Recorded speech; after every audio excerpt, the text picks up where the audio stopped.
सो है गाइस, मेरा नाम है अली। आप देख रहे हैं टेक्नोलॉजी यूट्यूब चैनल और आज के हमारी वीडियो का टॉपिक है रैम वर्सेस वर्चुअल रैम या वी रैम। अब बेसिकली ये रैम क्या होती है और ये वी रैम क्या होती है, आज हम इस वीडियो में लर्न करेंगे।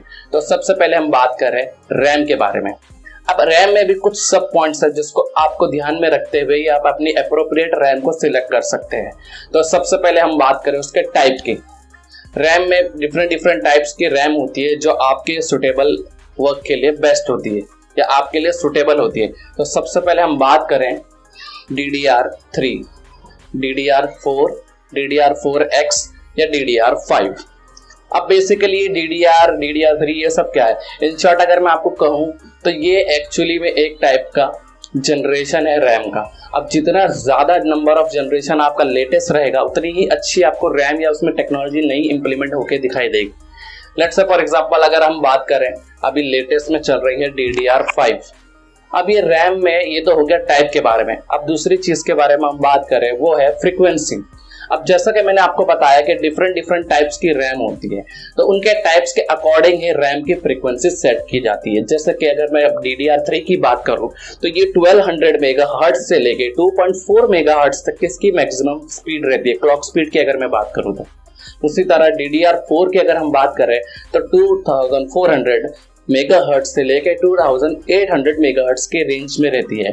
और जो DDR4X है इसकी रैम की फ्रीक्वेंसी 2400 से लेके 3200 तक रहती है। और जो लेटेस्ट अभी की जो आप रैम देखते हैं DDR5, इसकी फ्रीक्वेंसी होती है 3200 से लेके 4800 और समटाइम्स अगर आप उसे ओवरक्लॉक कर दे तो वो 5 मेगाहर्ट्ज के भी ऊपर हो जाती है, 5 गीगाहर्ट्ज के। ठीक है, तो ये तो हो गया रैम के टाइप्स और उसकी फ्रीक्वेंसी के बारे में। अब तीसरे पॉइंट्स के बारे में हम जान लें, बैंडविड्थ चैनल। जितने नंबर ऑफ बैंडविड्थ चैनल उस रैम में ज्यादा होंगे आपका इनपुट आउटपुट उतना ही फास्ट और साइमल्टेनियसली वर्क करेगा।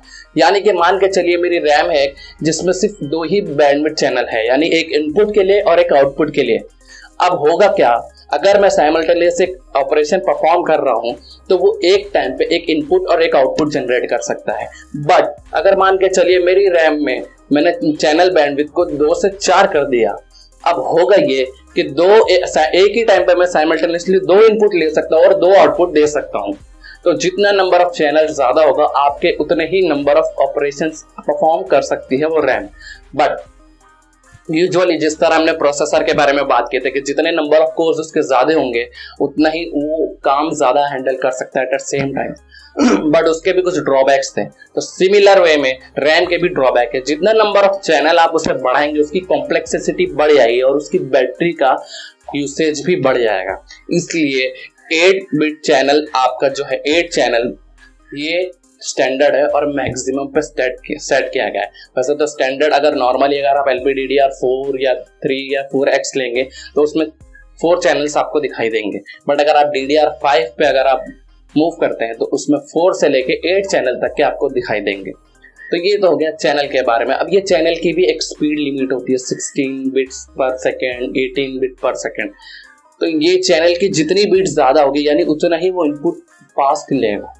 अब तो ये हो गया चैनल के बारे में। अब बात करते हैं ये रैम किस तरह काम करती है। जैसा कि मैंने आपको अपनी लास्ट वीडियो में Windows 11 में बताया था कि अगर आप कोई भी एक एप्लीकेशन को ओपन करते हैं तो आपके इंटरनल मेमोरी में पहले उसकी रिसोर्स क्रिएट होगी। अब वो रिसोर्स को मूव किया जाता है इंटरनल मेमोरी से आपके रैम में। अब रैम उस रिसोर्सेस को रीड करके वो पर्टिकुलर एप्लीकेशन को रन करती है। जब तक कि वो एप्लीकेशन आपकी रन हो रही है तो डेटा उसका यानी रिसोर्स फाइल उसके आपके रैम में स्टोर रहेगी। बट जैसे ही आपने रैम उसको एप्लीकेशन को क्लोज किया, आपका जो रिसोर्स पैक या रिसोर्स फाइल है जो रैम में वो पूरी की पूरी क्लियर हो जाती है। और एक और चीज, रैम एक्चुअली में एक वोलाटाइल मेमोरी है या इसे हम कह सकते हैं टेम्परेरी स्टोरेज है। जैसा ही आपने अपना फोन या आपका पीसी लैपटॉप ऑन किया है तो रैम में डेटा इनपुट हो जाता है। बट जैसे ही आपने फोन या अपना सिस्टम को ऑफ किया है तो रैम की सारी मेमोरी क्लियर हो जाती है, यानी कि 0 फाइल्स उसमें रह जाती है। अब ये तो हो गया मैकेनिज्म के किस तरह आपका रैम काम करती है, जो स्वैपिंग मैकेनिज्म है।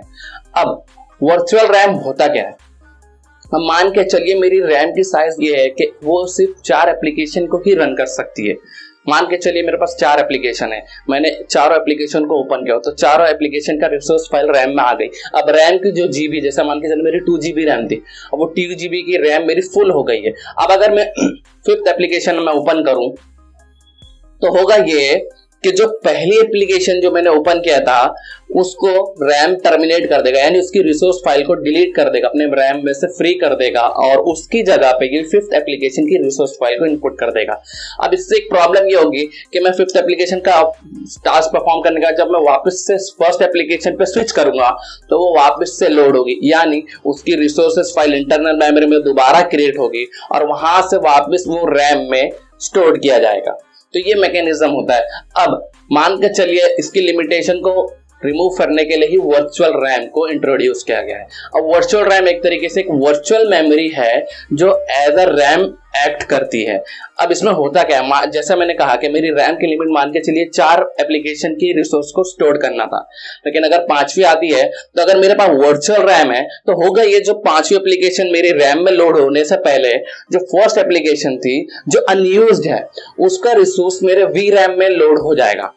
अब यहां से मैंने 5वीं एप्लीकेशन ओपन किया, उसकी रिसोर्स फाइल इंटरनल फाइल में क्रिएट हुई। अब इंटरनल फाइल से वो जाएगी रैम में डायरेक्टली, रैम उस ऑपरेशन परफॉर्म करके जैसे मैंने 5th एप्लीकेशन क्लोज किया, जैसे ही उसका स्पेस फ्री होगा 5th एप्लीकेशन का रिसोर्स का, तो ये वर्चुअल रैम की जो रिसोर्स फाइल थी, यानी कि फर्स्ट एप्लीकेशन की रिसोर्स फाइल जो वर्चुअल रैम में लोकेटेड थी, वो वापस से स्वैप होकर आपके ओरिजिनल रैम में आ जाएगी। इससे जैसे ही आपका मान के चलिए 5th एप्लीकेशन आपने परफॉर्म कर दिया, टास्क कंप्लीट हो गया, एप्लीकेशन क्लोज कर दिए, अब जैसे ही आप फर्स्ट एप्लीकेशन खोलेंगे तो वो जो मैकेनिज्म था रिसोर्सेस क्रिएट करना फिर इंटरनल मेमोरी से रैम में मूव करना, ये टाइम आपका बच जाएगा। इनिशियली सिर्फ आपकी वर्चुअल रैम से रैम में डेटा लोड हो जाएगा, यानी कि मान के चलिए वर्चुअल रैम एक तरीके की रैम है जो एक्स्ट्रा स्टोरेज स्पेस को पकड़ के रखती है और उसे रिलीज होने से बचाती है।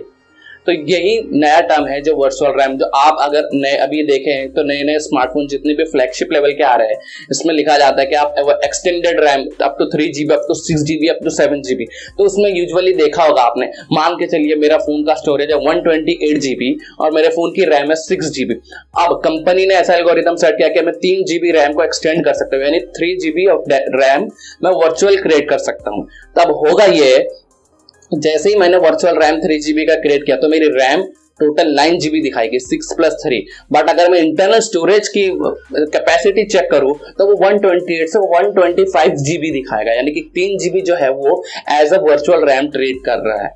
तो यही प्रिंसिपल था रैम वर्सेस वर्चुअल रैम में, तो इसी का यही बेनिफिट है। बट एक चीज आप अपने माइंड में रखिए, रैम की speed as compare to virtual RAM बहुत ज्यादा होती है, या इन शॉर्ट हम कह सकते हैं कि वर्चुअल रैम की स्पीड रैम से बहुत स्लो होती है। बट इससे एक फायदा यही है कि बस आपकी रिसोर्स को रिक्रिएट करने का जो टाइम है आपका वो कंजर्व हो जाता है, यानी आपका टाइम वो बच जाता है।